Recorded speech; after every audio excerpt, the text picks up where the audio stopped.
চাটনি খেতে আমি খুব একটা ভালোবাসি না, তবে আজকে কেন জানি না খুব চাটনি খেতে মন চাইছিল। ঘরে সমস্ত কিছুই ছিল। টমেটো, তিনখানা বড় বড় টমেটো কেটে নিয়েছি, আর খেজুর, তারপরে কাজু কিশমিশ, খেজুরগুলোকে কেটে কেটে নিয়েছি। আর এবারে কিভাবে রান্না করছি দেখো, একটু সামান্য সর্ষের তেলের মধ্যে 5 ফোড়ন দিয়েছি, 5 ফোড়ন আর শুকনো লঙ্কা। তার মধ্যে কুচনো টমেটোগুলো দিয়ে নুন দিয়ে নেড়েচেড়ে ঢেকে দিয়েছি, একদম সেদ্ধ হয়ে গেছে। তারপরে পরিমাণ মতন চিনি দেবে, তোমরা যেমন চাটনিতে মিষ্টি খেতে ভালোবাসো সেই অনুযায়ী। তারপরে দিয়ে দেবে খেজুর, কাজু কিশমিশ। তোমরা চাইলে এর মধ্যে আমসত্ত্বও দিতে পারো। আমি অ্যাকচুয়ালি আমসত্ত্বটা আনতে ভুলে গেছি, আর ঘরে যা ছিল তাই দিয়েই করার চেষ্টা করেছি।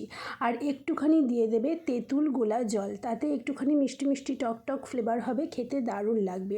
আর এই চাটনিটাকে আরও টেস্টি বানানোর জন্য নামানোর আগে একটু ভাজা মশলা দিয়ে দেবে, ব্যাস।